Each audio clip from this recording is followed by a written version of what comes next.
I have a story about, like, it's similar. This really annoying guy I used to know from university.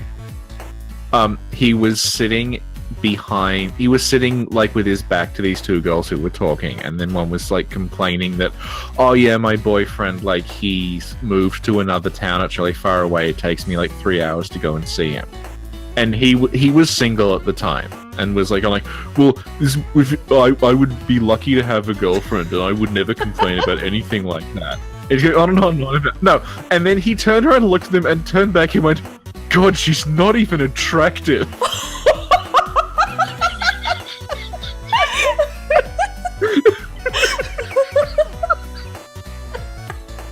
Oh, that is gold. It's like, how dare she? On top of everything, he would want to fuck her anyway. Oh. Jesus Christ. Yeah. Just like he was annoyed, but like it would have been acceptable to him if they'd been attractive.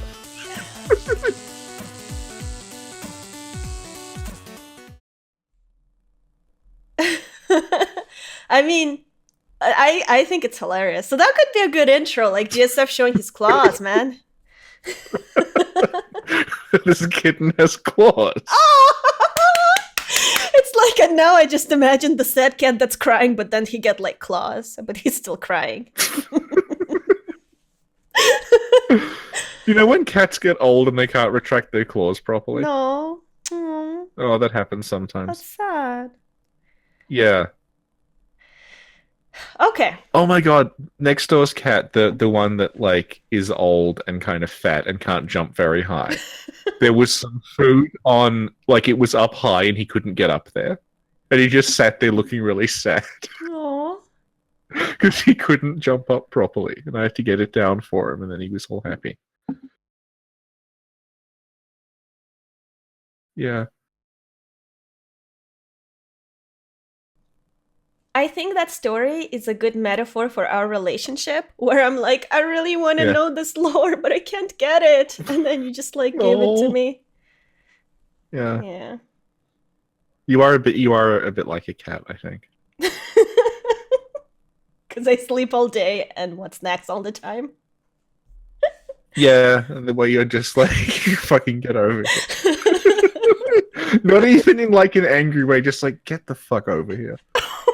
This is not some fucking game, Richard. You get over here now.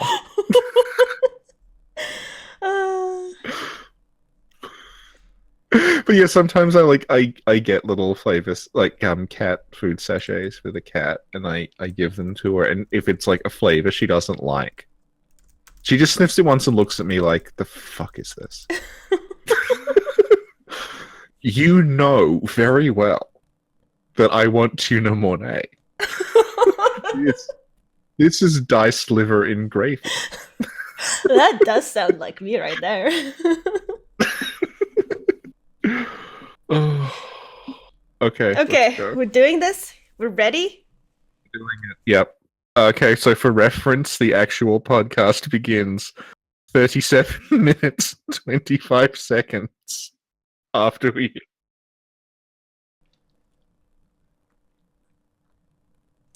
But that's on your thing. The call started about an hour ago. Yeah. It's a good thing these aren't live. Oh my god.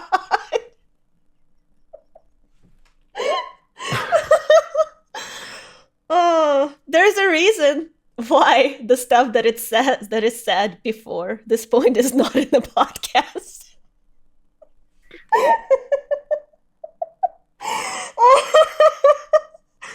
Oh god. Okay, Richard, are you ready? Yes. You ready to do this? Are you pumped? I am ready to do it. I'm so pumped. I'm really pumped. It's 3 a.m. in the morning. I'm ready to go. Are you full of twisted rage? I'm full of something. I'm full of mostly Red Bull. Okay. So today we're going to talk about Rom, the Vacuous Spider. Yep, we are. Before Rom was a Good. spider. God damn it, Richard. Let me do this. Take 18. Sinclair, today we're going to talk about Rom the Vacuous Spider, aren't we? Yes, Richard. Okay, good.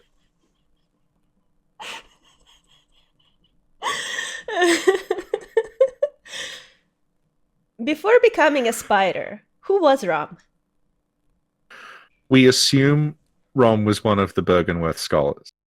Because the whole thing about Rom once being a human is that when you fight Mikolash, one of the lines Mikolash says is, "As you once did for the vacuous Rom, grant us eyes." As in, at one point, Rom was granted eyes by Cos, meaning Rom was just a person, and then through some contact with Cos, she was transformed into the vacuous spider. But she was not sufficiently enlightened. She wasn't as clever as Mikolash thinks he is. So she became a sort of halfway to being a great one. Failed experiment. That's why she's called vacuous, because she was not as intelligent or as enlightened, I guess, as you would need to be to become a proper great one. And that actually answers a question Vladakaz had. He wanted to know if Rom was human once. Well, we're assuming Rom is human because Mikolash says, "As you once did for the vacuous." Yeah, we just said that. That's why we're assuming because Rom was human. Super. And could you? Then the way that Mikolash calls her the vacuous Rom kind of indicates that he knew her when she was a person, and he's sort of like contemptuous of her, that she was able to become this like new species, but he doesn't think she was worthy because he thinks she wasn't quite enlightened enough. Okay. So who else did Rom know before she became a spider? Well, we don't know. We just assume she's one of the Bergenworth scholars, so she probably knew Willem. There's a reference to Willem leaving his secret in the lake, which is apparently a reference to Rom being in the lake. That she is Willem's secret somehow. What's that reference to him leaving a secret in the lake? It just says that it's said that Willem left his secret in the lake, and in the lake is Rom. So, sorry, which item is that? I don't remember. I think might be the Lunarium key. Okay, all right. Okay, cool. I'll double check. Thank you. Okay. Super. And what would you say her relationship with Master Willem was like before she became a spider? Well, we don't know. Like, presumably she must have been some sort of senior scholar or like a favorite student or something, if she's the one who ascended. Because we're assuming that she ascended using the third cord taken from the Orphan of Cos. So if she's the one who had it, then she must have been like chosen for that role. You must have thought it's almost like maybe she was like the bright kind of like sort of shining star of Bergenworth, maybe. And that's why she was chosen, and maybe Mikolash calling her vacuous in this very kind of derisory way is him feeling like he wasn't chosen and he's better than her. So he's basically bitter and jealous, maybe. That's the impression I get from like Mikolash's like 30 seconds of actual dialogue. Yeah. Okay. So could you tell me the reason why Rom was turned into a spider? Well, this goes back to like something that pre-DLC we kind of we knew was odd, but we weren't sure why, which is the cord that Imposter Yosefka drops.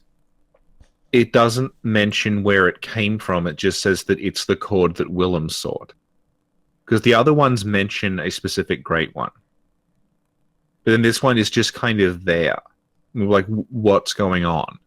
So it looks like that is it mentions Willem because it's the cord that Willem found in, we know now, the Orphan of Cos, because the Bergenworth and the hunters went to the fishing hamlet and they cut up Cos and probably cut up the Orphan, and that's where the cord came from. But at that time when the game came out, there was no DLC. We didn't know, so we know now the gap has been filled in. But the item description itself hasn't been rewritten. So if you go get that, it doesn't actually say, like, this is the cord that Willem got from the Orphan of Cos. You just have to assume that because it mentions Willem seeking the cord, that it's the one from the Orphan of Cos. So Rom had that cord somehow, and that's what transformed her from human to spider, in the same way that we transform into a great one when we've taken in 3. And presumably the reason that Impostia Sefka has it after the Red Moon is that it was maybe inside Rom's body somewhere. Or maybe Rom, as a spider, was still holding onto it or something. So when we kill Rom, the cord is then able to be retrieved.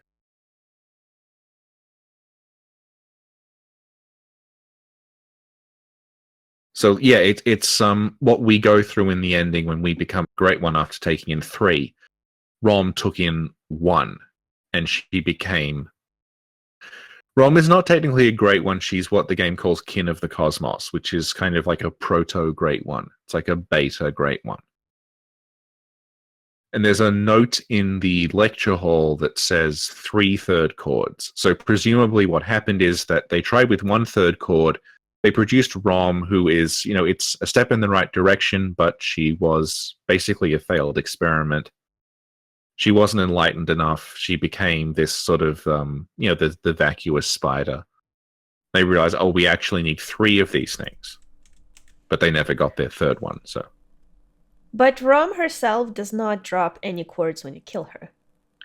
This is the weird thing, because, Rom drops kin cold blood, but then you find what looks like Rom's body in Upper Cathedral Ward, which is where the choir hang out, and Impostia Sefka is part of the choir. So is it like Rom died and then they grabbed Rom's corpse, brought it to Upper Cathedral Ward, took the cord out, and then Impostia Sefka got the cord because she's part of the choir? The other possibility is that Rom has been dead the whole time, and her body's been in Upper Cathedral Ward the whole time. And the Rom that we fight is like a Dreamlands version of Rom, in the same way that we fight a Dreamlands version of Mikolash, a Dreamlands version of Gurman, and a Dreamlands version of Maria. Maybe that's why she doesn't drop the cord, because the actual physical object is in Upper Cathedral Ward. Thank you. And Rom is called vacuous. Why is that? Because she's not sufficiently enlightened. The thing about Bergenworth is Willem is trying to get people to kind of operate mentally on the same level as the Great Ones through this long process of meditation and philosophical reflection. He believes that once you can only control this process if you are very, very enlightened and very, very intelligent. I've said intelligent, but it's the wrong word. It's more like if you are very, very enlightened is the right word. It's like if you are, operating on this kind of higher level of thought, then you can mess around with old blood and mess around with all this Great One stuff, and it doesn't completely consume you. The problem with Rom is she wasn't quite there yet. So she sort of got halfway, but didn't go all the way, and that's why she's what's called kin of the cosmos rather than a great one. It's the same way that when Impostia Sefka is experimenting on people, she turns them into the Celestial. A Celestial is a similar thing, where it's like this is kind of approaching a great one, but it isn't. So when the experiments fail, they produce things like Celestials and things like Rom, where it's like, okay, we're almost there, but we're not there yet. So you're kind of stuck halfway. And that's why Impostia Sefka waits, and she doesn't want to. She doesn't want to try ascending until she's finished experimenting on these people, because she wants to make sure that when she attempts it, she has she has enough knowledge from her experiments that she'll be able to do it properly. Another thing Imposter Yosefka says with the cord is she says, like, this proves I'm different. And, like, I'm chosen, as in, like, I'm enlightened enough that, you know, I'm one of the chosen ones. I'm one of the people whose minds are operating on the level of the great ones. So when the red moon touches me and I start to transform, I'm not going to become a beast. I'm not going to become a useless blob. I'm going to become, you know, this new form of life that's incredibly powerful. Yeah, and I think she also says, I'm no beast, right? Yeah, well, she's definitely not a beast, yeah. It happens in the choir, like when you go to Upper Cathedral Ward, there's a whole lot of brain suckers running around. Right. Presumably those are choir people who were, because they were like kind of enlightened but kind of not. When the red moon hit them, they turned into brain suckers. And then the ones, I guess, who weren't near that level became the scourge beasts. Interesting. So that's interesting. It makes me think, like, maybe in that case, the brain suckers are sort of trying to use your insight to get to that higher plane. Yeah, it's interesting because, like, when the scourge beasts and beast possessed souls and things bite you, they suck blood out through their mouth, and it looks like the throat is where vermin nest. Like, they sit in your throat, so it's almost like the vermin are compelling them to seek out more and more blood. In the same way that the celestials, not the brain suckers, they look like they have a giant phantasm in their head, and it's like the phantasm is compelling them to seek out more and more insight by sucking it out of people in the same way. Did you say phantasm? Yeah, the phantasm. Like, I told you every What? time I hear phantasm, I vomit a little because of how much editing I had to do Why? in that podcast. Oh, I'm sorry. They have a garden friend in their head. Thank you. By the way, on the side note, Yeah. if anybody wants to know more about phantasms, I'll put the Phantasm podcast in the description. It's a very good one. Yeah. It's with Herbert West. And I gave my garden friends some carrot today, and they were very happy. Aw, that's a good thing. I think we should add it to the list of things that need to change. We need to start calling chocolate-covered almonds chocolate-covered amygdalas. And then instead of phantasms or slugs, we say garden friends. Yeah, and garden friends can take in all kinds of creatures, not just slugs. I agree, yes. Yeah, yeah. They can also include people who are chained to your basement, like JSF. I'm feeling very well. Basement friend. That's me. He's fine. Stop asking about him.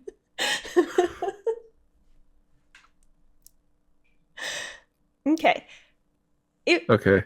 If Rom used 3 chords instead of 1, do you think that would have made a difference? Yeah, because Bergenworth realized you need 3, and when we take 3, we become an infant great one. Whereas it looks like Rom only had the 1. But what if Rom was super extra enlightened and took 1.5? Would that still work? I don't know. It looks like you do need 3 specifically, because they specify 3. Right. And our hunter can be like, have no arcane and no blood tinge and no insight, but still ascend by having 3. That's a good point. That's true. So it's quite possible that Rom used to be like super brilliant and super smart, and she's so awesome. They're like, listen, 1 is enough. She can do this. And then it didn't really work out. No, but I presume they didn't know that wouldn't. They thought it would work. Mm-hmm. They didn't know about multiple chords until later on. I see. I'm guessing what happens is they try it with Rom, it doesn't quite work, and they realize that the problem is you have to have 3 of these chords. And that's probably related to the note that says hunt the great ones. Because it probably means that Bergenworth realized they needed another 2 chords, so they had to go out and find other great ones to get more chords.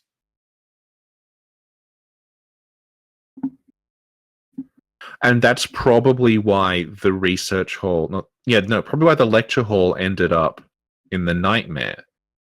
Because it looks like what happened was they were trying to hunt Great Ones in the Nightmare Frontier to get extra cords. And then something went wrong and they just got the lecture hall trapped there. Sorry, give me a second. I had a thought.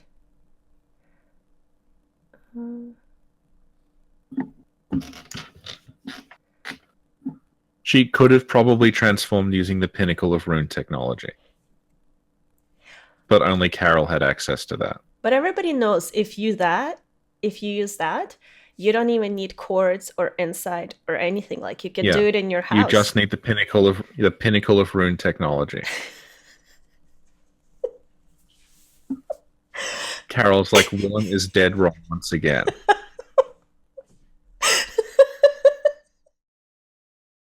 So right now, I'm just wondering, what did they expect to happen, or what would have happened if Rom ascended fully? Well, their childhood's beginning ending would have happened. So basically, maybe whatever happened to Kaz or whatever happened to us, if we go with the third ending, would have happened to Rom? Yeah, that looks like that was the goal. Okay. Yeah. And at this time, they have not yet meant... At this time, have... It looks like when Rom ascended, they only had the... Well, Bergenworth only had the Orphan's Cord. We don't know exactly when Rom ascended, but it's possible that, like, Lawrence may have had the cord from the workshop at that time. So I guess my question was... Oh, I can't phrase questions. This is why I don't talk. Okay. So Rom ascending, did it happen before or after the moon presence was summoned? We don't know, because we're not really given a strict... The thing about Bloodborne is, like, there's cause and effect is obvious, but timelines kind of aren't. Are you saying time is convoluted? I wouldn't go that far. I'd say more like time isn't exactly clear. Mm-hmm. Because the thing is, like, Bergenworth and the Healing Church, after they split with each other, they basically are parallel from that point. Like, they're not interacting. So, like, after Lawrence leaves, everything Lawrence does and everything Willem does, they have nothing to do with each other anymore. They've just, like, they've just forked off. Like, in two different directions. And it's not until, like, very recently, in the kind of timeline of Yharnam, that the church start going back to Bergenworth. It looks like they don't start going back until after Lawrence disappears and the church is sort of in disarray. That the choir start going, hey, maybe we should check out Bergenworth again because the answers might be there. But it looks like they didn't really have it, because the door to Forbidden Woods has been locked for, decades at this point. So, like, there's probably no interest. So we don't know exactly what, which came first. Thank you. Yeah.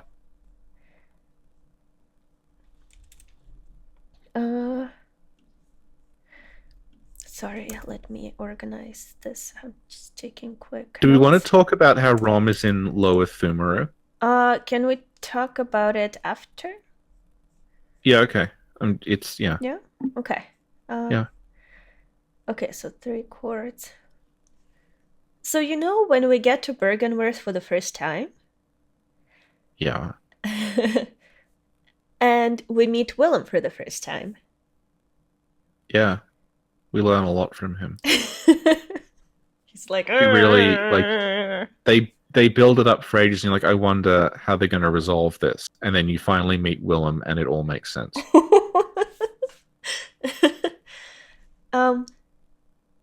Why did Willem stay behind in Bergenworth? Well, because he's meditating. That's the point of that little balcony thing. It's given a specific name in Japanese, which I've completely forgotten, but it means specifically, like, moon viewing platform. And it's a thing that some buildings have. They'll just be like a little platform facing a body of water. And people will just, the idea is you'll sit out there and just like consider the reflection of the moon in the water. That's what Willem is doing. And what's happening is he's sitting out there and he's meditating and looking at the water. And the idea is he's trying to like get his mind to kind of ascend and almost like leave his body and maybe enter the dreamlands or something.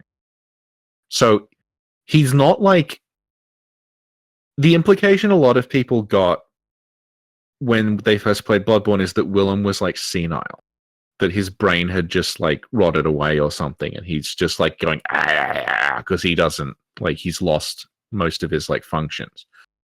But it looks more like he is kind of like Ligarius, where like you meet Ligarius and he's basically a zombie. But it's because he's sat down in that chair for forever and ever and ever and ever and ever, and it's like he's just sort of like ascended to an. It's like there's a kind of process called Sokushin Butsu, I think. The idea that like if you just deprive yourself of the world long enough, you sort of self-mummify. And it's like a way of sort of detaching yourself from the world and dying in a way that is, I don't know. But like sorry, I've gone completely off topic. But like I think the idea with Willem is that it's not that like his brain's burned out and he's like in a daze or something. It's like he's sort of half on Earth and sort of half dreaming. He's not quite in touch with anything. He's in this sort of like haze. But it's because his mind it's like the expanding brain meme is happening. And he's like, maybe like half of his consciousness is actually in the dreamland somewhere, and the other half of it's on Earth, and he's like half sleeping, half waking. Because he has that thing growing on his back. Yeah. That people were like, what the fuck is this? And one of the theories was like, oh, I guess like he's just sort of like, he's turning into a vegetable, like literally, and also in the sense of like his brain is shutting down. He's becoming a vegetable. But it looks more like he is in the early stages of becoming a lumenwood. Because when you use the milkweed rune, you get a growth on your back in the same place, but it goes all the way up and it covers your head. So he looks like he's almost at that stage. So it's like he's kind of just about to become a lumenwood, maybe. Mm-hmm. Thank you. But the thing is, everyone in Bergenworth is dead or a monster at this point. So maybe he would never go beyond the state he's in now. Mm-hmm. It's kind of like when you talk to Adeline in the research hall, and you talk to her, and she's like conscious, but she's just like babbling. She's saying like, my guide, I can hear your voice, I can see, the bending and the bleeding, and I can hear the sounds. I think he might be in a state that's similar to that, and he's not quite there, but it's not senility or anything. Do you think that by meditating he was actually trying to reach Rom, or the dreamland she was in? I don't know if he's trying to reach her, because like the thing is, he points over to the lake. Right. Almost like he's telling you to jump in. But we're not sure. The thing is, like, there's so much around Willem Willem went through like 3 different revisions as a character, and I'm not entirely sure like what they were going for now. Mm-hmm. It's interesting you say, because the stuff go on. Yeah, No, the stuff about the thing growing on his back, like, there are other versions of that character where the idea of Willem becoming a lumenwood would make more sense. But it's possible that the version we have maybe is supposed to be brain dead, and they've just kept that model because they didn't want to have to make another one. I don't know. But basically, like, there was a version of Willem you would meet who would be an NPC, like a proper NPC who would send you on quests and stuff. And there was going to be another version of Willem who was a boss, who was a fully done boss character who would it looks like it will be similar to the Rom fight, and he would summon these like minion things to defend him. And then there's like a drawing of Willem where he is melted, like the slime scholars are. And we've never found a 3D model of that, but it looks like they were thinking of it at some point. But yeah, Willem is an enigma, I guess. Cool. Thank I you. guess the other thing is that when he waves his staff and he doesn't talk his like that, Mhm. you get insight. Yeah, I think what he's actually So telling you is stay away from my lake. Don't you touch Rom. that's the other thing we don't know because he could be saying like jump in. He could also be saying stay away, and we don't know. The weird thing is, it looks like Patches is telling you to jump in, but Patches is in a different area. The thing about Bergenworth is, and Lance has absolutely confirmed this, so I'm vindicated now. The lecture hall is literally just the bottom half of Bergenworth, and they just basically sliced Bergenworth in half. Put the top half like is the area we know is Bergenworth in the game, and then the bottom half they couldn't fit it anywhere. So they're just like, it's in the Dreamlands. We won't explain it. It's just there. Like, it is literally the same map. Like, when you are in the lecture hall map in the game, you are in Bergenworth. You're just in a part of Bergenworth you can't see or interact with when you're in the normal part of Bergenworth.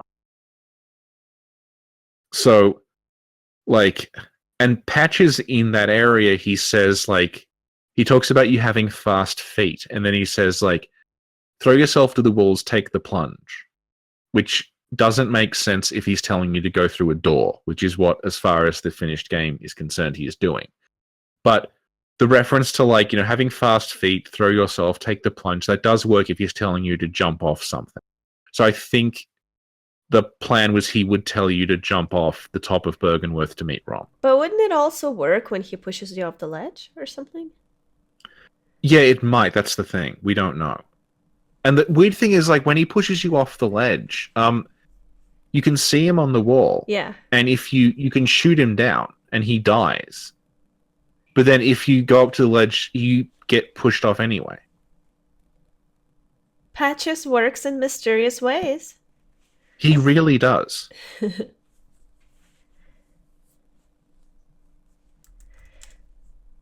Okay, thank you. So I want to ask you about the lake. Okay. Once you jump into the lake, you end up in a dreamland. So Yeah. how does that happen? Well, it's just water acts as a gateway. So when you jump in it looks to be water that has moonlight reflected on it. Maybe any surface with moonlight on it, because there are the baths in Yahagol that will transport you from bath to bath, and they only work when they have moonlight on them. When you beat Rom, you wake up in a bath in Yahagol. So, like, you've gone through the water to meet Rom, and then when that's ended, we don't know. It's not ever explained, and it's kind of clumsily done. You're somewhere else, but crucially, you're somewhere else and you're standing in another body of water, like you've fallen out the other side of the water.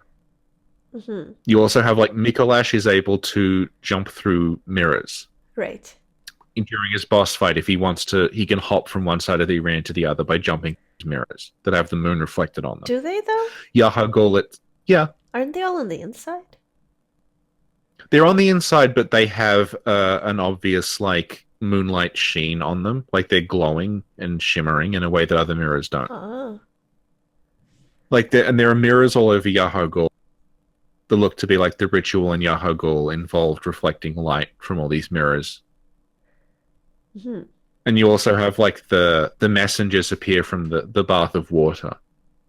Like, it's water, so the messengers can pop out of it and pop back in again. Is there any water around the lamps? Well, they have that odd sort of, like, bubbling effect. Yeah, true. Like when things rise out of the ground, they have this like Yeah. messengers have a little bubble effect around the outside of them. Hmm. And that goes into like the research hall where the patients have enlarged heads because they're filling them with water. The idea being that like the water is acting as a medium. It's helping them to hear the great ones. And cause appears through the ocean. The idea being like the ocean is a gateway to the dreamlands. So Cos was able to come out of the ocean. Hmm. And there are always and there are also all these runes that have to do with the lake and the sea. Yeah, yeah, the lake and the sea are means of defense because it's like it talks about the they say it's like it's guarding sleep. I'm not entirely sure what that's supposed to mean. But the idea, I guess maybe like it's deflecting stuff. I don't know. So you The idea behind the lake, it's like if you see if you look at the reflective surface of water, it's almost like there's another world in the water, like because you can see everything reflected in it. Mhm. So the idea is to, like, in a sense, there is another world in the water, and there's there's a Japanese sage called Dogen who talks about how like he uses the moon in a lake as a metaphor for enlightenment, where he talks about how like the moon is this huge glowing body that orbits the earth, and there's no way that like you could ever hope to contain it. But if you have a tiny pool of water or a lake or a puddle, you can see the whole moon reflected in it. So it's like if you picture the human mind that way, like you might think that all wisdom and all knowledge is beyond you, but it's capable of being kept in someone's in the mind of a single person in the same way that the whole of the moon can be captured in like a single bowl of water. Did you know that if you listen to a seashell, you can hear the ocean? So like a seashell could be like a cell phone that lets you contact the great ones? I seriously think that's what's going on with the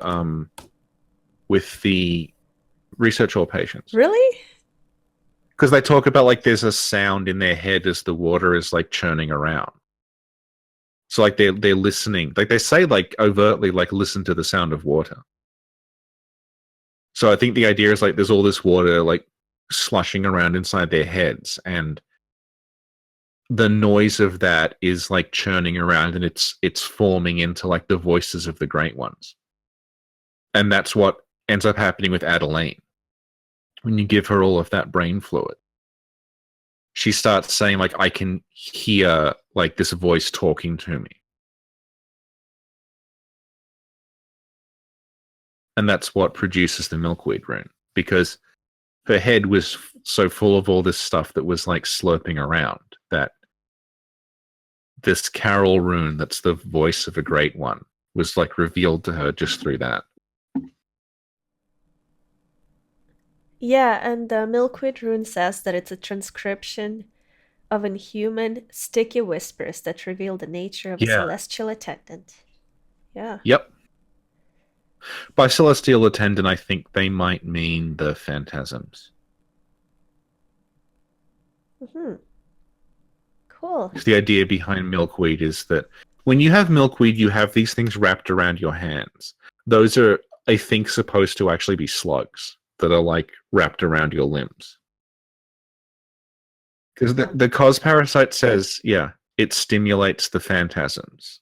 Like when you fight with the cos parasite, the tentacle things aren't the parasite. The tentacle things are just part of the lumen wood. They're the slugs that live inside the lumen wood. And what the cos parasite does is it just stimulates them so they become stronger and they start whipping around and like poking out and slashing people. And when you take the Milkweed root, you basically become Lumenwood, and Yeah, you literally become a lumen wood. so they like nest in you and feed in you. That's the idea. Yeah, it's the like it doesn't replace your head; it grows around your head. So the idea is like all this stuff has grown around you, Hmm. and because and all this like slugs live in like the root. The thing about slugs that a lot of people don't know is that they burrow. They what? Like a lot of slugs What does burrow. that They mean? like basically they're underground. They're like worms. Okay. So like most of the time slugs are buried in the ground and then they just come out when it rains or when it's dark. But people assume that they just live under rocks, but actually they burrow like worms. So the idea is like you grow this plant on you and then the slugs, the phantasms like live in the root system of the plant. And they live inside your body as a result of that. Cool. Okay, thank you. Um, so I want to talk about how Rom looks. Okay. She doesn't look very much like an actual spider. No, she doesn't. She looks like a caterpillar. Why is that? Which answer do you want? All of them. Okay, the Altar of Despair Rom corpse has proper spider legs. So honestly, you know how when you meet Rom, she has these like holes in the side of her body. Yes. Those are literally leg sockets that originally she was going to have big like spider legs that would fit into those sockets. And she would just look like a larger version of the spiders that she summoned. And for some reason, they went back on that and gave her little caterpillar legs instead. And you don't know But the reason? like this, well, we don't know the like a lot of the reasons for changes seem to be technical rather than like I have a different idea. Like we've talked about the way that Yharnam doesn't really change much under the red moon. We know that the original plan was that there would be a lot of very significant changes, and they had that like in the game. And then it was removed, and it's pretty clear from looking at it that it was removed for a technical reason. Like there was a technical limitation that stopped that happening. It wasn't that they decided the red moon worked differently. The same deal with the gate behind the cleric beast. Like that was undeniably supposed to be an actual shortcut at some point. They changed it. It was changed with, again, pretty sure for technical reasons, something to do with the way that the Cathedral Ward area loads in. Like they didn't decide to lock it because we're making a point about the healing church or we want there to be a dead end to fuck with players. Like it was technical. So Rom looks like a similar thing. Like for whatever reason, those legs weren't working and they gave her little tiny ones. Just from looking at her, it honestly might have been that if she had like proportionate spider legs, it would have been very hard to hit her because the legs would get in the way of the abdomen. And since when do they care that the bosses are very hard? Well, Rom is not a very good boss, I don't think. But actually, Because yeah, go on. yeah, there's a bit too much going on in the Rom fight. I think Rom is, Demon Souls, Phalanx, the first boss of that. Uh-huh. Rom is like Phalanx done again. Because it's like you have a central boss that summons these minions, and the minions are all really hard to hit from the front, but very weak from behind. The difference being that in Rom's case, the minions are very, very fast and can one-shot you by doing that dive thing, which, unless you have very high defenses, like that's instant death if one of those dives hits you. And she can end up with like 30 of them if you don't kill them fast enough. And like, while that's happening, she can also shoot you with these arcane things from the sky, and she has an area of effect attack. And it's possible that like maybe it was just too much. So Okay. they made her legs smaller to make her easier to hit. Okay, and actually by saying I don't know though. but by saying that you actually answered a question Danny had, who wanted to know why they pulled off Yeah, but Rom's like legs. we don't know. Like that's just if I had to guess. It may have just been that if she had giant spider legs, you couldn't really hit her in the flank. You'd have to go around the rear, and maybe that made the fight difficult. I don't know though. But like it's pretty clear she was meant to have normal sized spider legs proportionate to the rest of her body at one point. and it's still there on the altar of despair. Thank you. And you know the tonsil stone?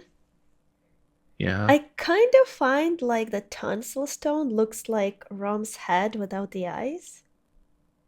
Yeah, it looks a bit like an amygdala head as well. So yeah, so I wanted to ask you because you know the tonsil stone did make me think of the amygdala, which made me think of the Garden of Yeah. Eyes.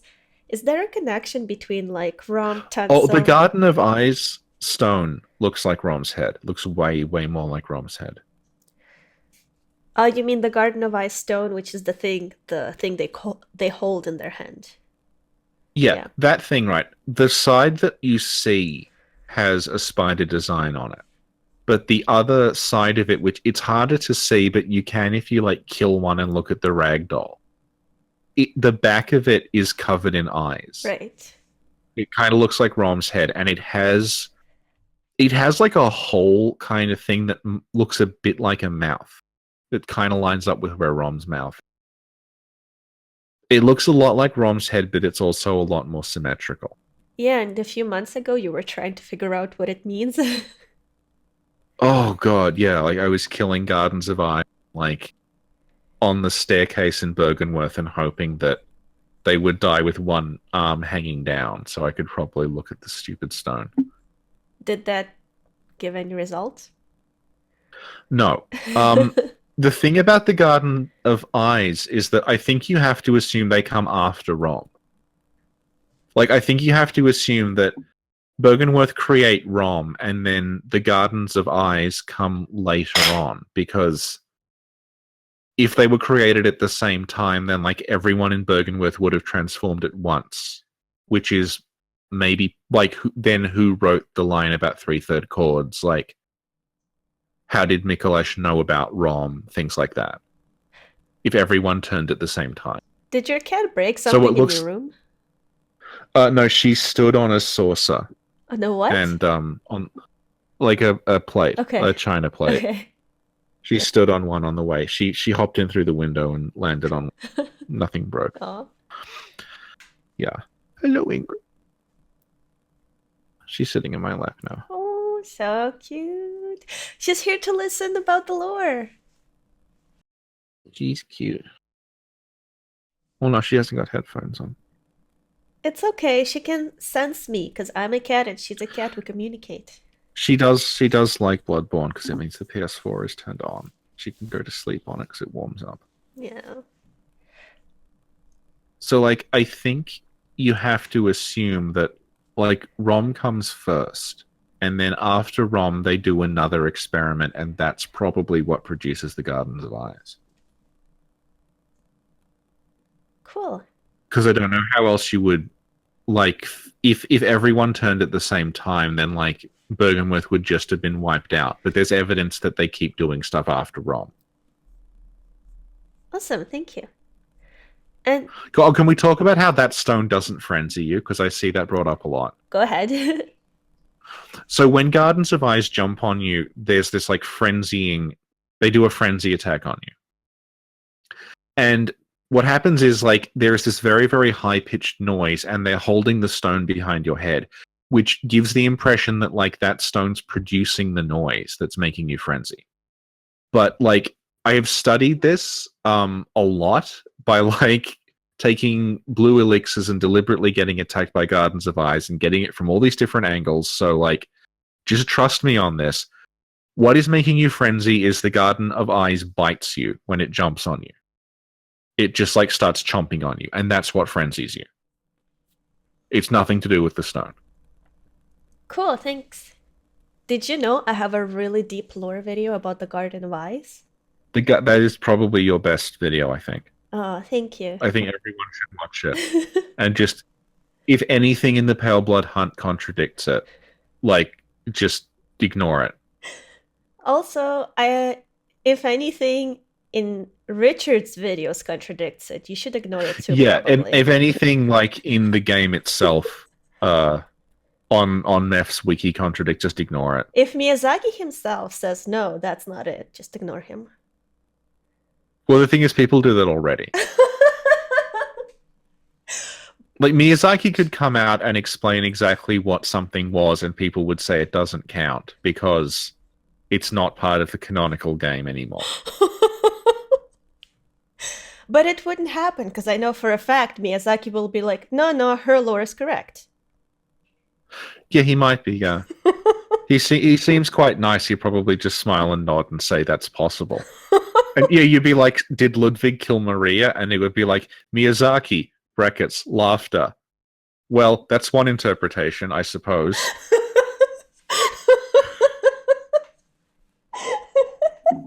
And then there would be like a 10,000 comment Reddit thread, which would result in multiple people being banned and other people like vowing never to go back again, arguing about what that meant. uh, awesome. You know how, oh my God, I'm having an aneurysm. You know the cord?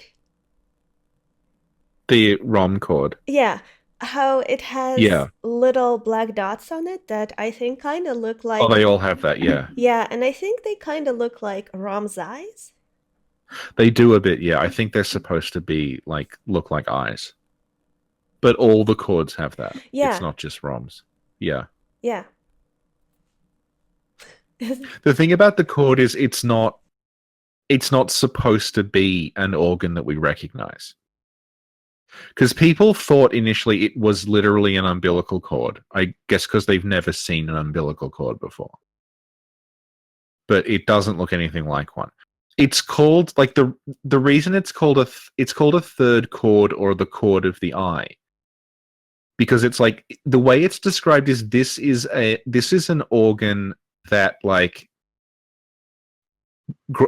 only infant great ones have. So it's not an organ that any other creature has, and it's like it's an organ that represents the connection between the great one and its child. So that's why only the children of great ones have it.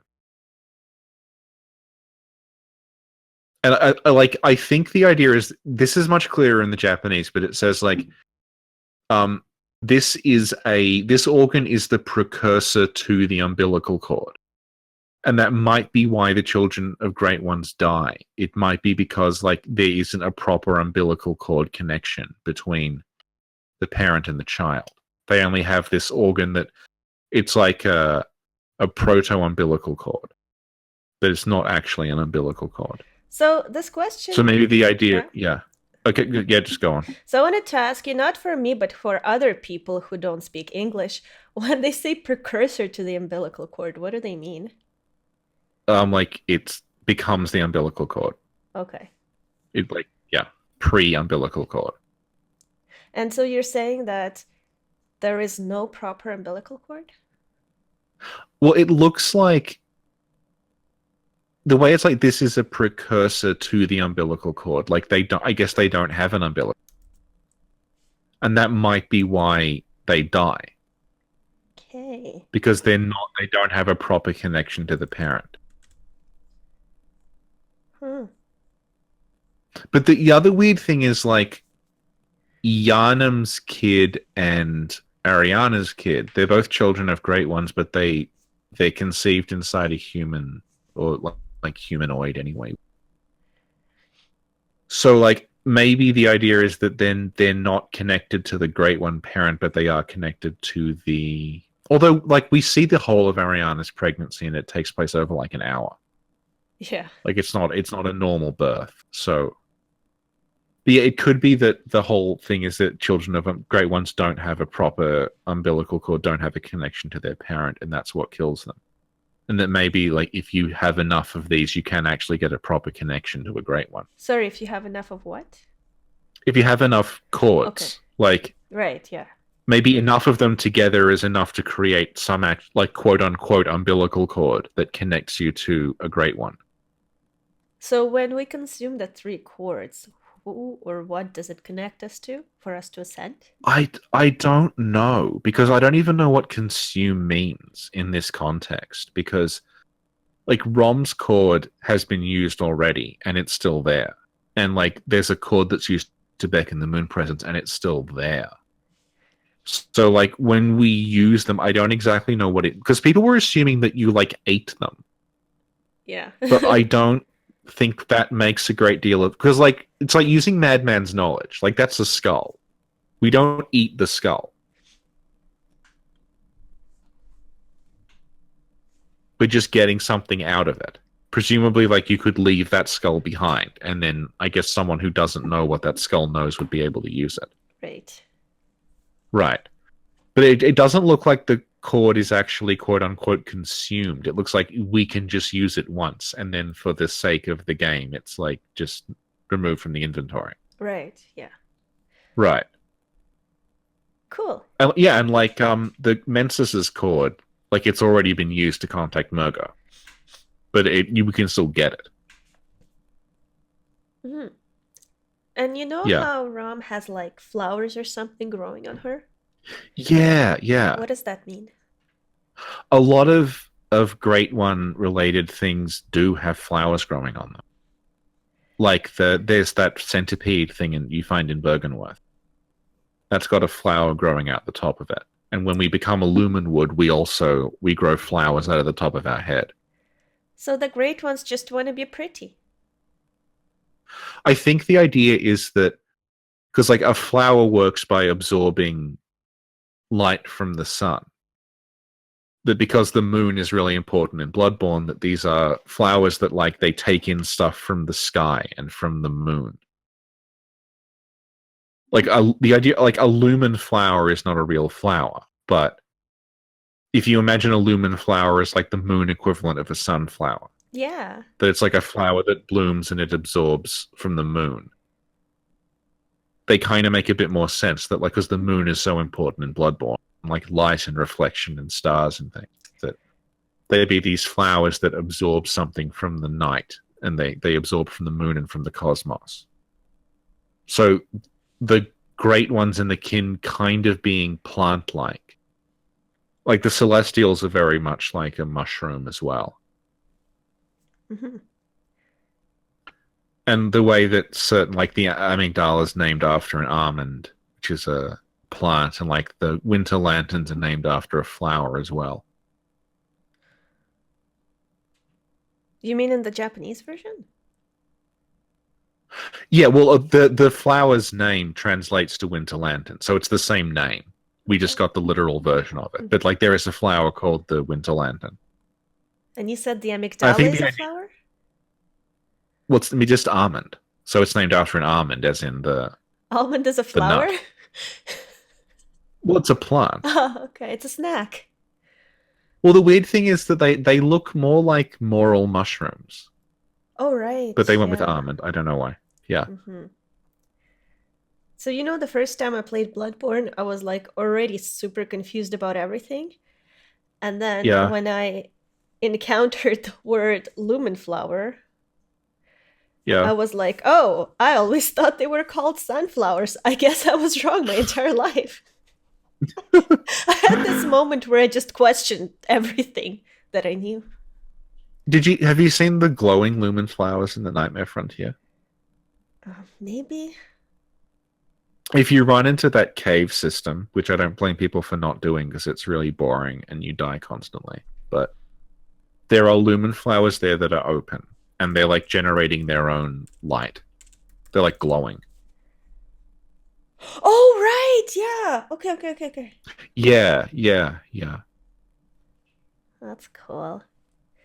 Cool.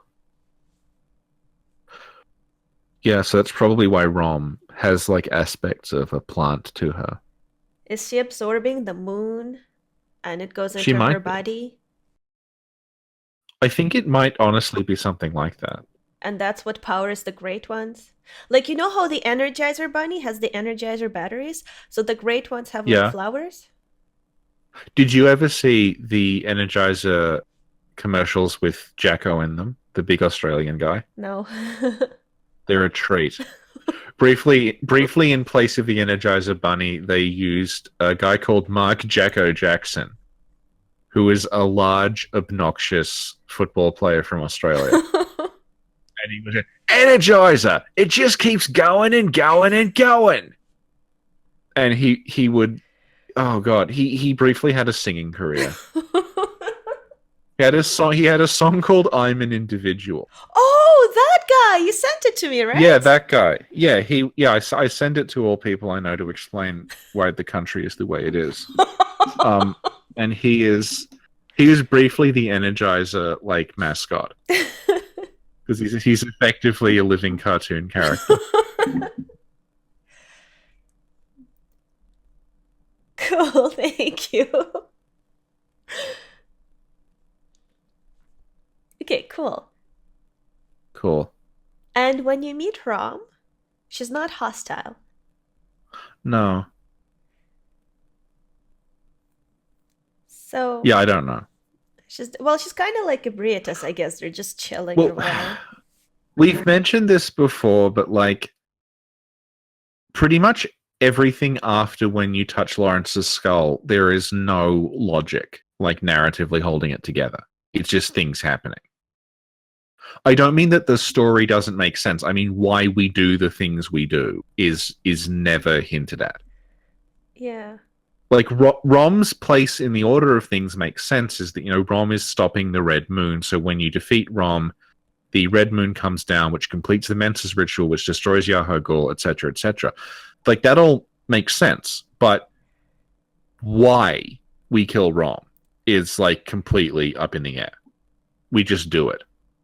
That's interesting because both Nick and Michaela were asking the question relating to why do we kill Rom? Yeah, we well we I have no idea. It's like why do we do anything? I have no idea. The first like third of the game is like go get pale blood from the healing church. That follows through till we get to Amelia. We beat Amelia. We don't find pale blood, and then it just becomes we go to Bergenworth because it's there. And then after Bergenworth, we end up at Yahogul because the game like just teleports us there. And then we just get a message on screen telling us what to do, and I have no idea who that is. Or even if it's meant to be, because like Redgrave was saying, oh, that's the moon presence talking to you. But like, I have no. It could be any. It looks almost like the developers just saying like, do this thing now. Because the game it's odd in that like the store like the cause and effect of everything lines up. We know roughly like what causes what, why everything is happening, but what the sort of thing that starts off the dominoes falling is the hunter killing Rom. And what the fuck is our motivation? I don't know. So I'm just going to read a question so I don't forget. In relation to that, Nick is asking,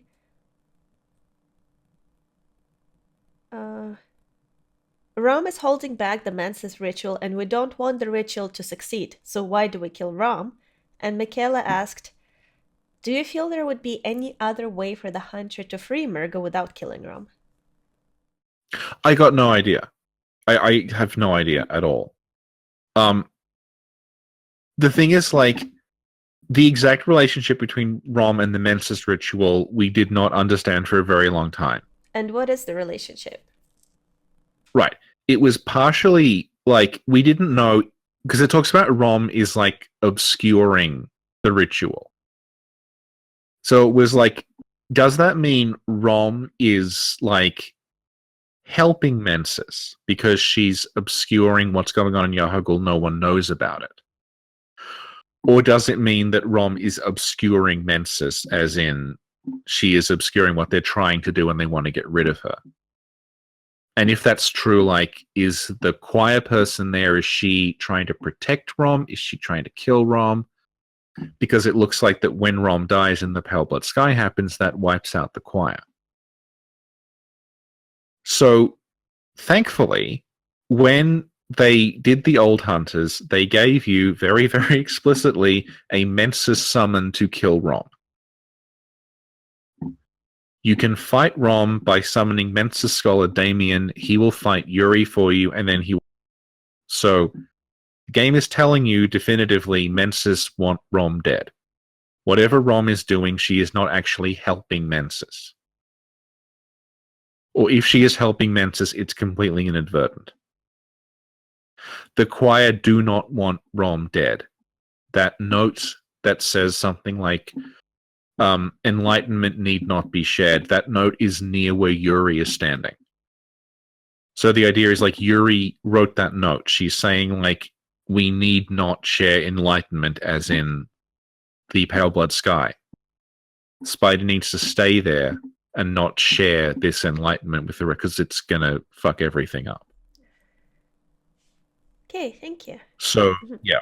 And you can also summon Damien to fight Ebrietas. So, like, Damien does not like the choir very much. And the important thing is, like, he is very explicitly Damien of Mensis. He's not like Mensis defector Damien. Like, there's defector Antal, who looks and acts like he is from Yahar'gul, but he helps you kill things in Yahar'gul because he's defector Antal. Like, he's a guy from Yahar'gul who has left them and is now fighting against them.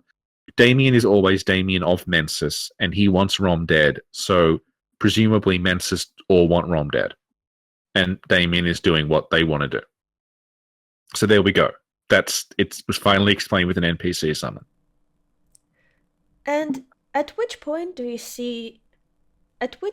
think Rom started blocking the ritual? Was she created to specifically block the ritual, or did that purpose come after? I don't know, because again, it's like the whole thing where the Healing Church and Byrgenwerth are kind of parallel for a long time. But it looks like she is stopping the Red Moon. Like, that's why when we kill her immediately, Yharnam appears, immediately the Red Moon descends. And you start hearing Murgo crying.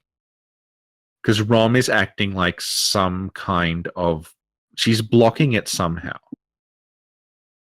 There's that note... Okay, there's the note in Erden Chapel after Gascoigne that's like the Byrgenwerth spider is hiding the ritual.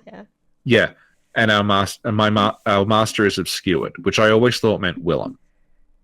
But I spoke with Mai about it, and she was saying, no, the Japanese is very clear. It's not saying... It's saying like our Lord is obscure. And like very specifically, like it's a title that Willem doesn't have. Because obviously in the English one, he's called Master Willem constantly. But when I spoke to Mai, she's like, no, it's using Lord, which no one ever calls Willem Lord. They always call him Sensei Willem. Don't they call Mikolash Lord? That's what I mean, because they do use that title for Mikolash. So it looks like my Lord is obscured is referring to Mikolash. Like the spider is hiding the ritual and hiding Mikolash. Okay. And who do you think... So like yeah. Go ahead. No, I just keep going. Who do you think wrote that note? Well, I used to think it was Imposter Yosefka, back when I thought it was someone from the choir, but now I think it's someone from Mensis. Mm-hmm. But, like, we don't know. Maybe it's Damien. If you want to be really conspiratorial, you could say it was Gascoigne, because he has the music box that plays Lullaby for Murgo. So maybe he worked for Mensis. But, like, he also who has knows? the chapel key, right? Yeah, for the door that doesn't have a lock. Like, that doesn't have even handles, but it needs a key. Listen, doors are convoluted in Bloodborne, okay? They really are. They get me fucking started on the doors in this game. I want to ask you to do something, Richard, if you could. Okay. Could you just... Oh, fuck my life. Sorry. I can't go... Because I want to put that note on the screen. Could you just, like, read it so that... The Byrgenwerth spider hides all manner of rituals and keeps our lost master from us. A terrible shame. It makes my head shudder uncontrollably. Why did you read it so sarcastically? I wasn't reading it sarcastically. No! Okay. Thank you. Do you want to read it again? Maybe, yeah. The Byrgenwerth spider hides all manner of rituals and keeps our lost master from us. A terrible shame.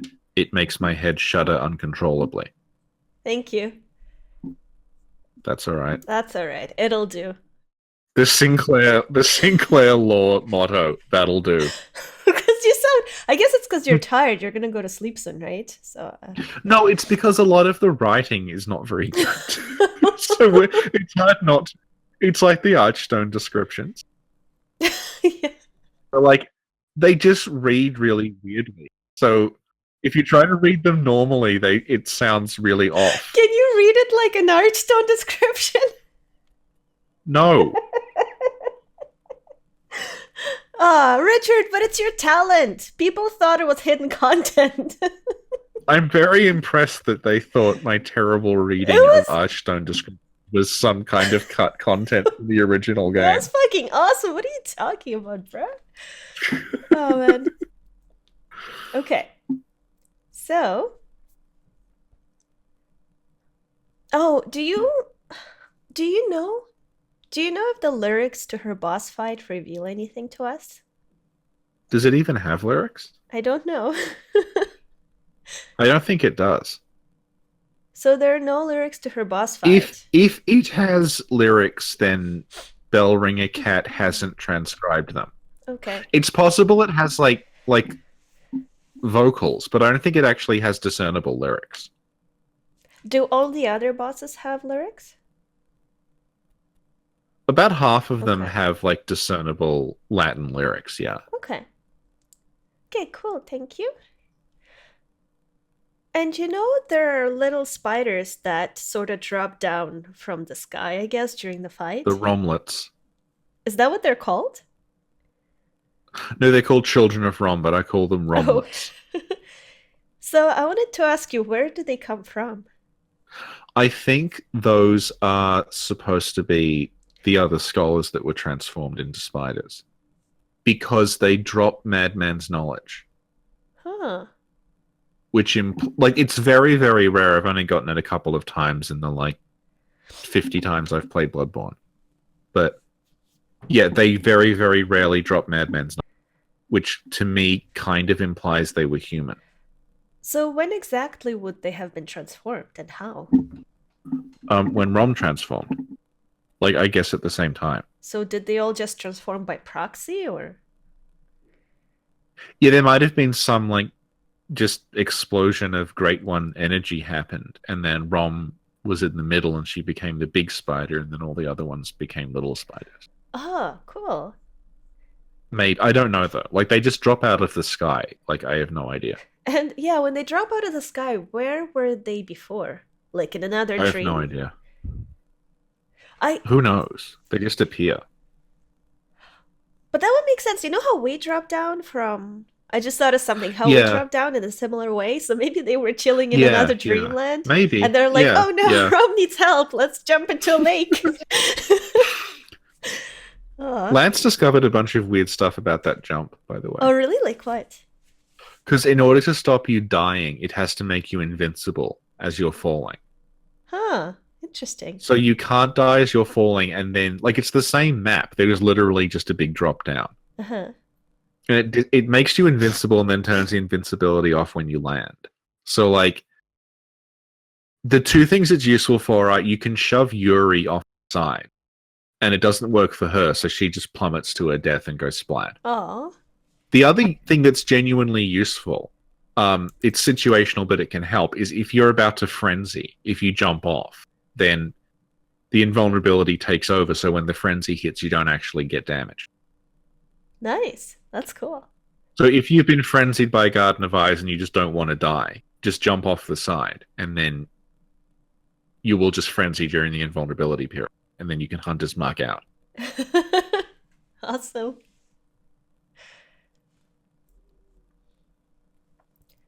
And you know how during the fight, Rom teleports? Yes. Do any other bosses teleport? Witch of Hemwick? That's true. Yeah. And does that mean anything that she has that ability? That Rom has that ability? It might just mean that, she's a, advanced life form that can teleport. I guess she's more advanced than Mikulesh because he uses mirrors. That's true. Yeah, who's vacuous now, He's huh? jealous. Exactly. And she can also summon meteors. Yeah. Are those the same ones that the living failures summon? Yeah, and they're the same ones that you get out of the Black Sky Eye. It's like opening a portal to the cosmos, and then the meteors come out. Do any other bosses do it?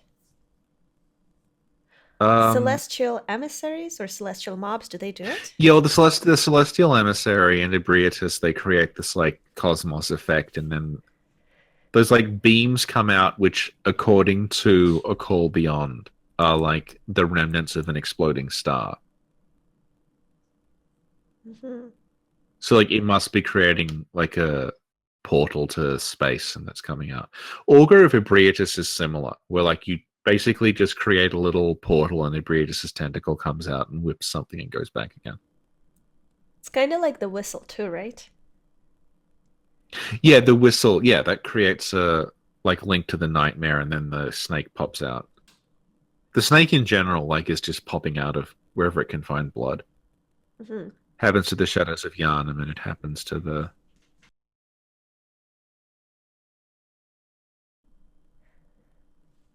Yeah, and that's something that will be talked about in a upcoming podcast. Yeah. Hey, Sinclair, guess what time it is? What? 420. Whoop whoop 420! Whoop whoop! Okay, back to the podcast. Back to the podcast. Yeah, and we're not going to go into detail about the snake and the Madaras because we have a podcast about it that I'm in the process of editing at this time. Yeah. um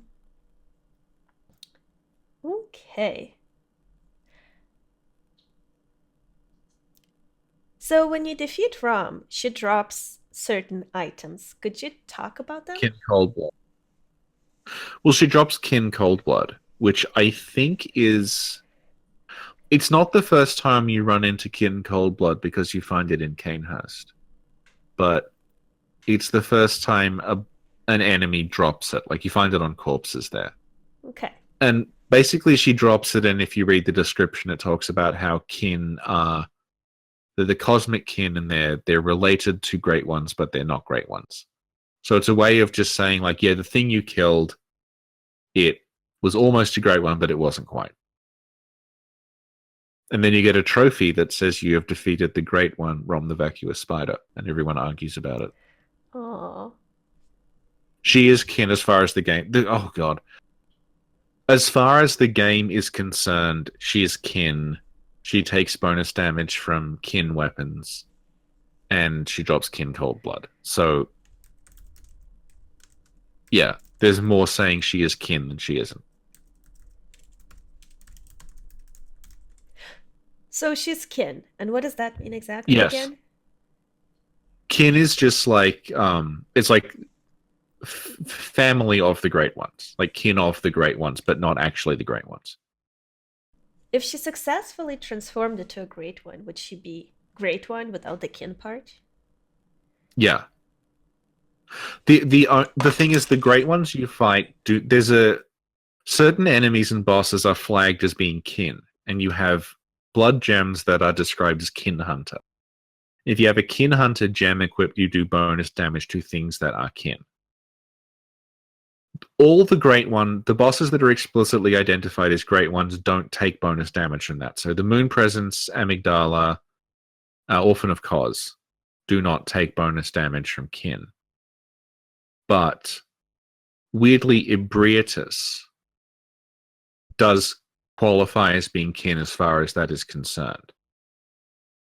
So if you have kin hunter weapons equipped, you will do bonus damage to Ebrietas. And as far as the game is concerned, she is kin, but the game also outright calls her a great one multiple times.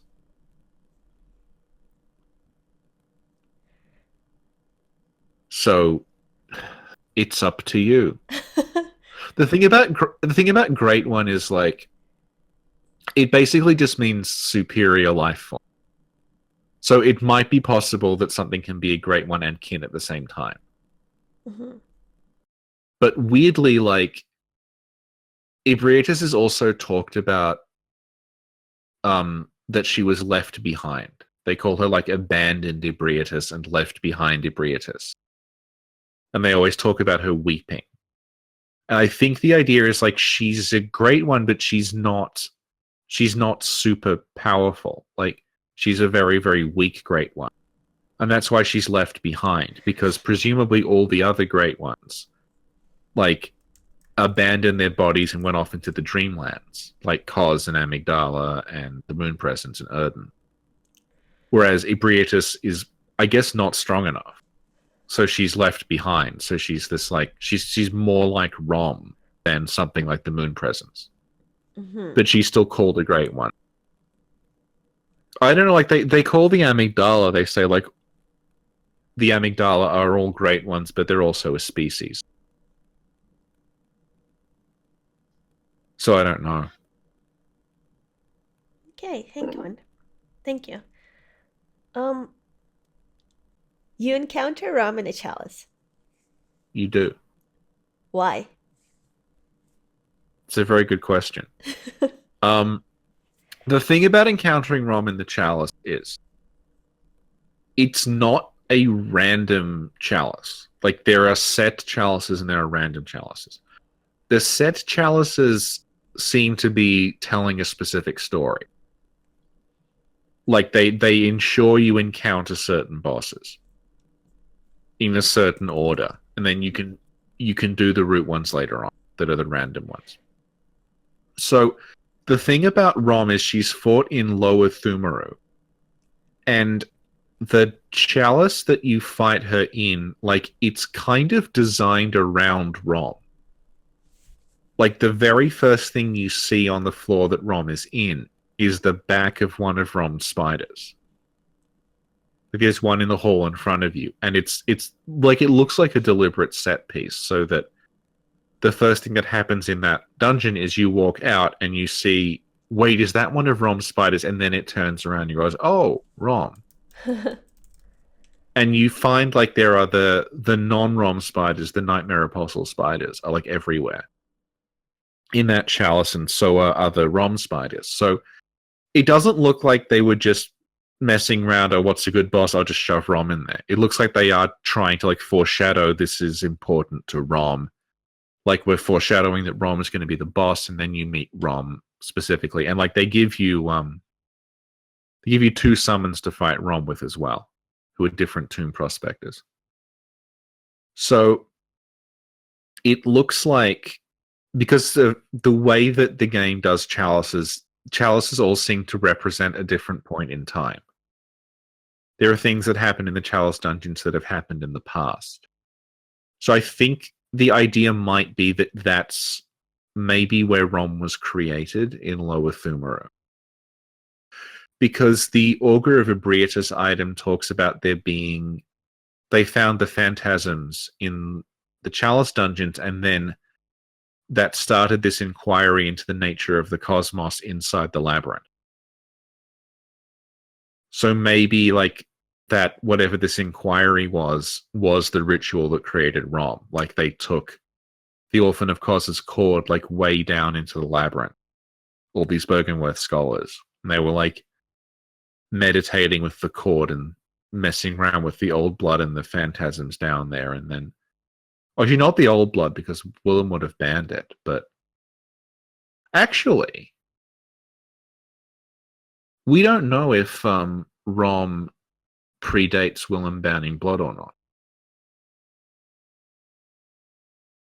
Because for all we know, the whole Rom thing might have happened way, way before Lawrence actually left. Because we're not really given a date for it. But anyway, it might have been that like they were messing around in the labyrinth, and that creates Rom. So it may have been Like unintentional? No, like it was intentional, this inquiry into the nature of the cosmos, that like they were messing around in the labyrinth.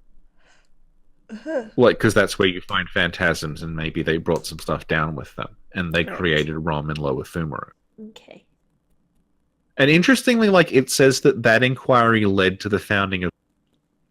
So, like maybe, like it could even be that Rom was created in the chalices and died there, and then the choir took her body back to Upper Cathedral Ward. And she's been in Upper Cathedral Ward the whole time, but her spirit has been in Moonside Lake. Like, we don't know. Well, this actually ties into our next topic, the Altar of Despair. Uh, And JMH posted a question and he would like to know more about the Altar of Despair. I'm very sorry, but like, it's who knows? Like, it's Rom's corpse in Ebrietus's room, and it rewinds time. Who knows? Like, I don't think the game explains any. It just feels like uh, the rewinding time thing. God knows. Like, it honestly feels like they just wanted there to be a failsafe in case someone killed Annalise and went back again. Because like I have no idea why Rom's body would rewind time. Like it's nonsensical. Um, and the weird thing is like it's specific that it rewinds time. It doesn't even like bring Annalise back to life from the. It's like it regrows her. It's just like just rewind. Okay, she's alive again. And it only works with that item. It doesn't work with anything else. Do you think that would have something to do with the way time works in the Chalice dungeons? I don't know because I mean, are we in a Chalice dungeon in Altar of Despair? Because it looks like the beginning of one, but it also isn't. The weird thing is, it's the altar, and then you get the East Chalice from Ebrietus. So it's like, is the East Chalice using Rom's body as an altar to get to East? In the same way that, like, there's an altar in Old Yharnam with the Thumaru Chalice on it. Like, presumably the chalice in Old Yharnam was on that altar, and they were using it to get to Thumaru. But does that mean that the choir were putting the East Chalice for some reason on Rom's corpse, and that was allowing them access to East? Because that's not totally out of the question, considering that the way you get to Chalice dungeons in Bloodborne is that you shove a bunch of dead things on an altar. Yeah. Like you use, preserved body parts and stillborn infants and blood and mold. Yeah. So, like, okay, maybe a giant dead spider would work to open East.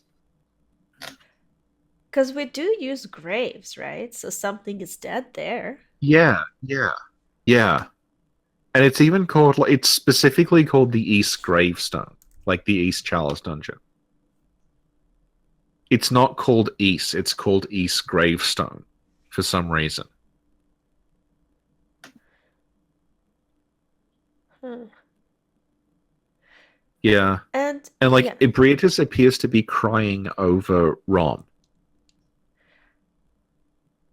is she crying over him or is she just praying or chilling? Well, she's the thing is like the Rosmarinus description says like fair maiden, why do you weep? And it's referring to Ebrietus. So Ebrietus is crying like all the time in the choir, I don't know why. Sorry, how do we know it's referring to Abriatus? Because it's the choir. Like the short answer is like in Japanese she is called Ebrietus. Like the word that becomes daughter is the same word that becomes fair maiden, and it just gets translated two different ways. Okay. But like it could also like it's the choir wondering why someone is weeping. Mhm. So there's only really one candidate, which is Ebrietus, because that's who they're obsessed with. Like I don't know who else it would be. Right. You could stretch it and say they're talking about Yana because she's weeping for Murgo, but it just makes more sense if it's Ebrietus. Yeah, because you would know why Yarnum is weeping. Yeah, exactly. Yeah. So like the way we find Ebrietus, she's hunched over, and it like her head is sort of resting on Rom's corpse. So I think maybe that's meant to be her crying. Oh. And do you have any theories as to why she's crying over Rom? Because it could be because Ebrietas is like the left behind Great One. That she might sense that like Rom is the same as her. That Rom was like a Great One that wasn't able to ascend properly. So she recognizes Rom as like a kindred spirit. But Rom's dead, so she's alone again. Oh.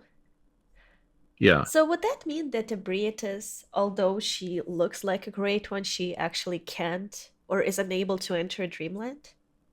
Yeah, it's not ever really specified. It talks about her being abandoned and left behind, but it doesn't tell you why. And like there are no other great ones. Like, oh, there's the Celestial Emissary. But again, that's another like what even is this thing? But I think the idea is like Ebrietas she's like Rom. She's something that was left behind. And like another great one ascended in East. And Ebrietas is just abandoned. Mhm. And I guess similar to like the giant brain in Mensis. Because they talk about that being a great one. They talk about it being a great one that's also this like horrible failed mess. And they talk like it's like they talk about that brain that's like it was a great one, but its brain was rotten. Like it was this decaying, rotten hunk of flesh that was still technically a great one. So it could be like, you know, it may be every civilization that creates a great one, there have to be failed experiments along the way. And perhaps like Ebrietas is maybe one, and the giant brain in Mensis is another one, and maybe the Celestial Emissary is one because he's kind of a great one, but also sort of sucks. So you know how there's the brain of Mensis? Yeah, So presumably there are other body parts, and I found the heart of Mensis in Demon Souls. that's true. Yeah, So maybe we'll find like an arm of Mensis in Shadows Die Twice and the foot of Mensis in Dark yeah, Souls 4. yeah. It'll be like Voltron, Yeah. and we'll just combine them all together. Ultimate lore. Yeah. Okay. Do you think that the hand monsters in the profane capital are the hand of Mensis? Oh my god, yeah, there we go. It's already beginning. Yeah. Oh, something we mentioned earlier about how Ebrietas doesn't have the legs that the little spiders have and the Altar of Despair has. Yeah. So I read on the internet that some insects, when they're in danger, they can lose like their limbs. Yeah.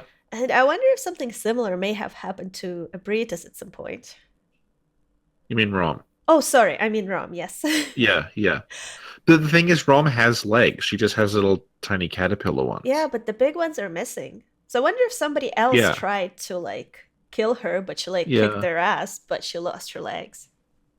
Maybe. Could regrow them, maybe. I hope so. Slugs can regrow parts of their body that are bitten off. Oh, that's cool. There's also that other animal that can do that. It looks like The a lizard. lizard. Yeah, but Yeah, another there are one. lizards that lose their tails when they're being chased. No, no, another one. Like I think they can lose a whole arm and regrow it. Oh, like yeah, some reptiles can do that. Cool. You Yeah. mean some ducks? Yes, some ducks. You know, my boyfriend, every time there is something, every time I say something dumb or whatever, he just like sends me a picture of a duck. I'm willing to do that too as Yeah, well. it's a thing now. Yeah, it's a coping mechanism.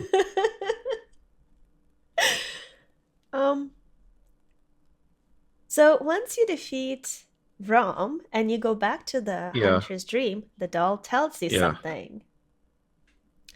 She talks about ancient echoes coursing your veins. Yeah, and she says how your presence Yeah, soothes us somehow. yeah, somehow.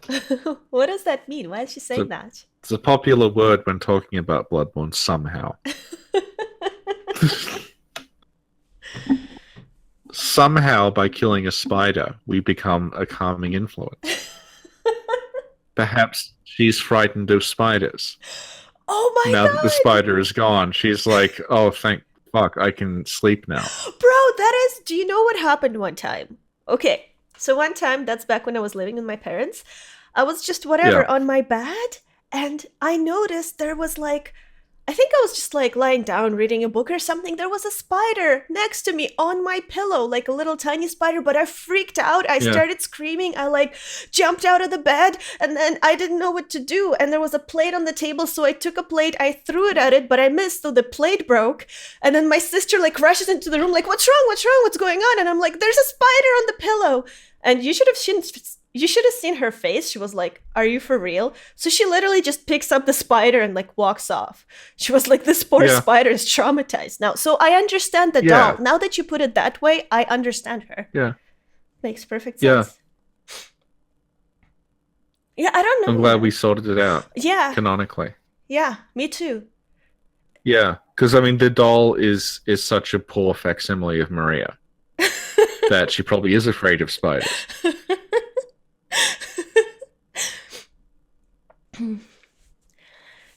And you know how you also Almost like the doll was meant to be the doll of another character that they replaced with Maria, and that's why it doesn't make sense.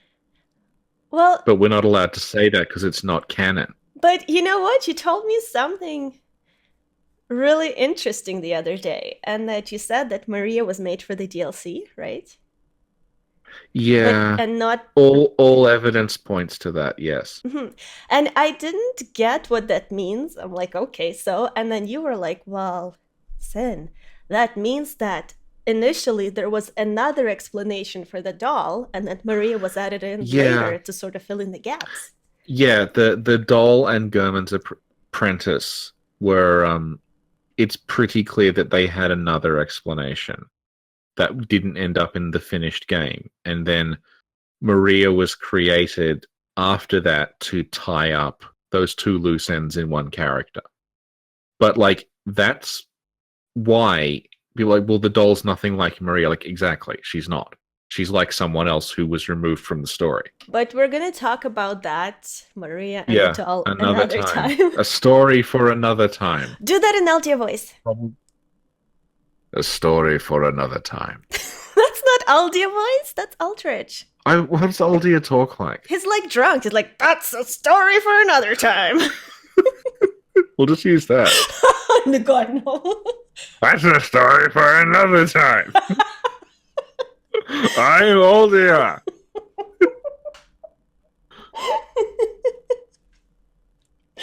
Yeah, now you have the reading voice, you have the Eldritch voice, you have the Arkstone voice, you have the Aldia voice.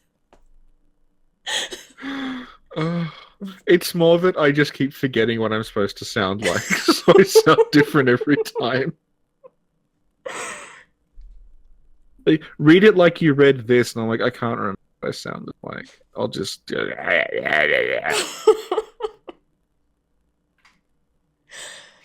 Well, we pretty much covered everything, but before we go, Yeah.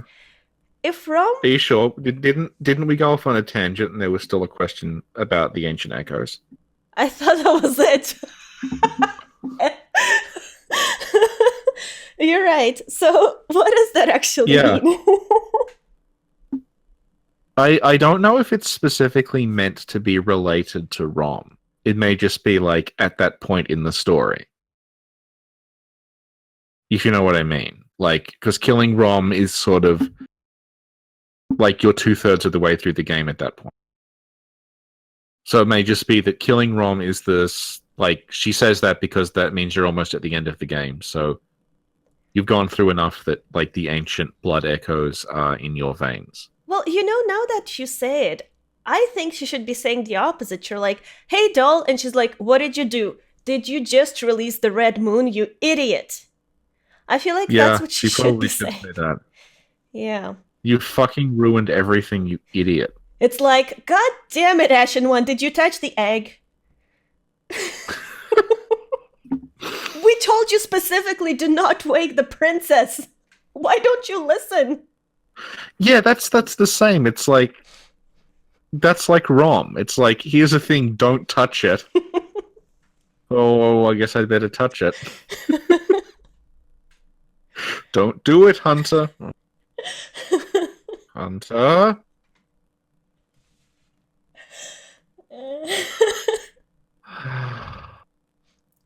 They should have a Bloodborne comic where they do that, where it's like, Hunter, don't go in Old Yarnum, Hunter, don't kill those beasts, Hunter. No, don't touch Rom, Hunter.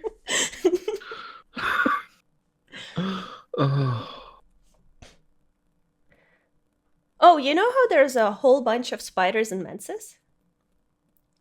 There are, yeah. They have human heads. Yeah, and there's also patches, Yeah. and they're obviously different Yes. from Rom. They look different, but is there any connection? Yeah. Well, Patches is implied to be a human who was turned into that because he gives you anti-clockwise metamorphosis, which is a rune that's associated with kin transformation. Because you find the other anti-clockwise metamorphosis where the Celestials are hanging out in Forbidden Woods. Huh.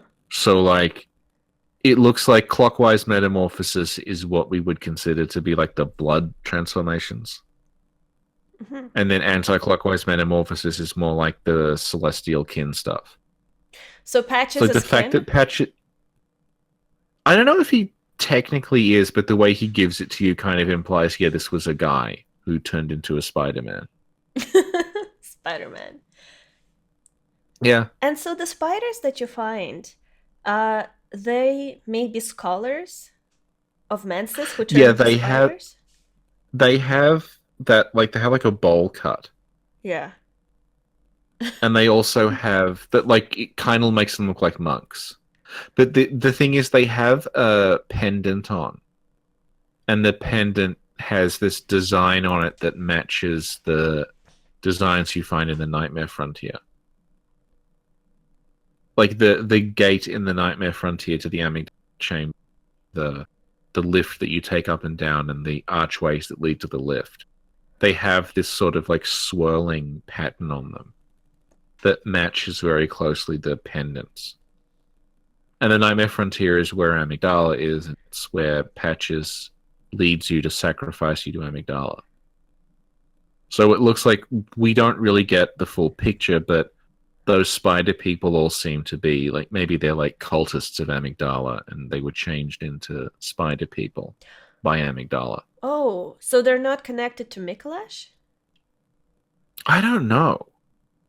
Like the thing about patches, spider patches, is that that design is taken almost wholesale from a book that Miyazaki cited as an influence.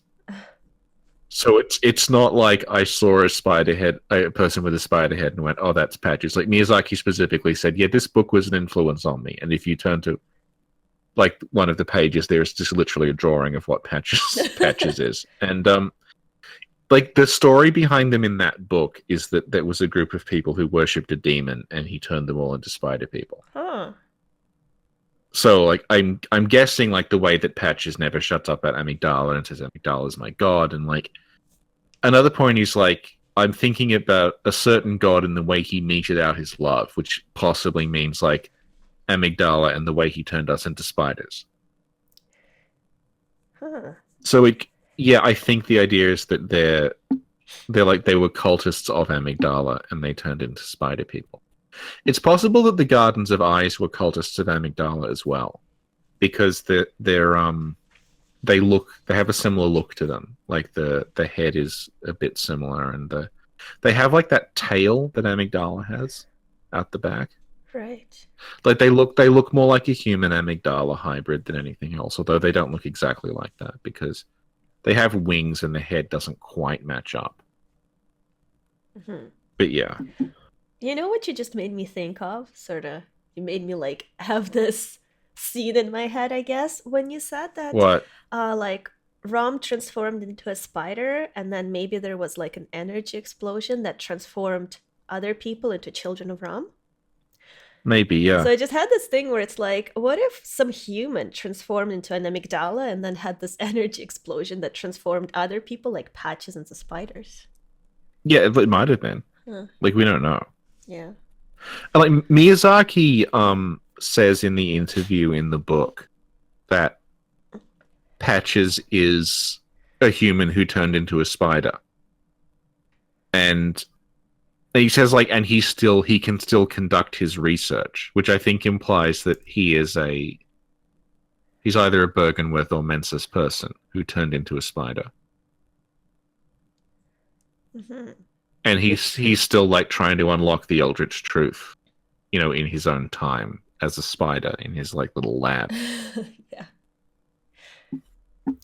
Cool, thank you. And if Rom didn't turn into a spider, where would she be right now, do you think?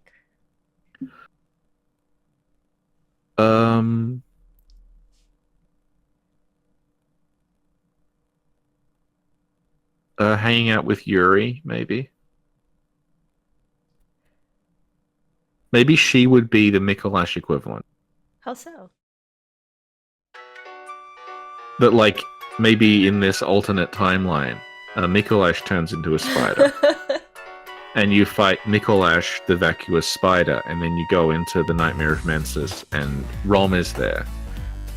And she's complaining about the Vacuous Mikolash. That would be pretty cool. Yeah. Maybe that's what Bloodborne 2 is going to be, like an alternate timeline. Yeah. Like exactly the same game. That'll be good. It won't confuse anything even further. Like, what if Lawrence and Willem never split apart? Oh, yeah. Yeah. The game wouldn't happen. You don't know that. Something else would happen. What if Ludwig never killed Maria? Well, I don't know.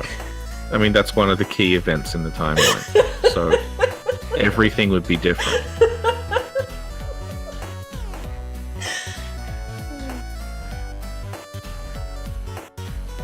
Bloodborne 2 is you play as Ludwig and the final boss is Maria.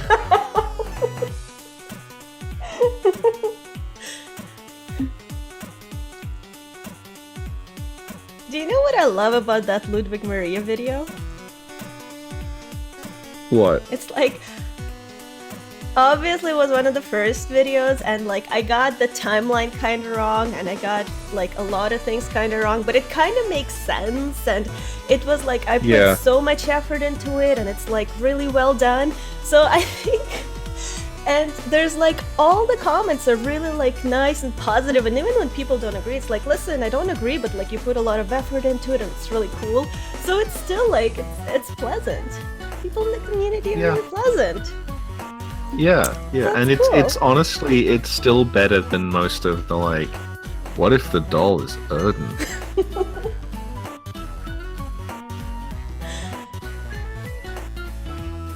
But that's a story for another day. You sound like the witch from the Wizard of Oz.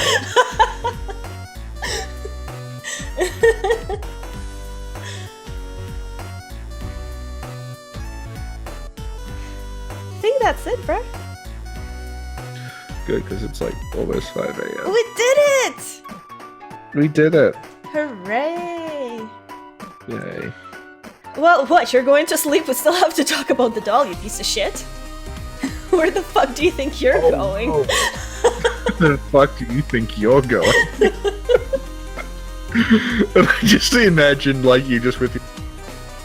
Fuck you. Go. You're not going anywhere. Alright, well, that's it. Thank you so much, your shirt. Okay. Thank you for inviting me on. Again. Again and again and again. It never ends. No. Alright. Well, thank you, and you have a good night. Yeah. Thank you, you too.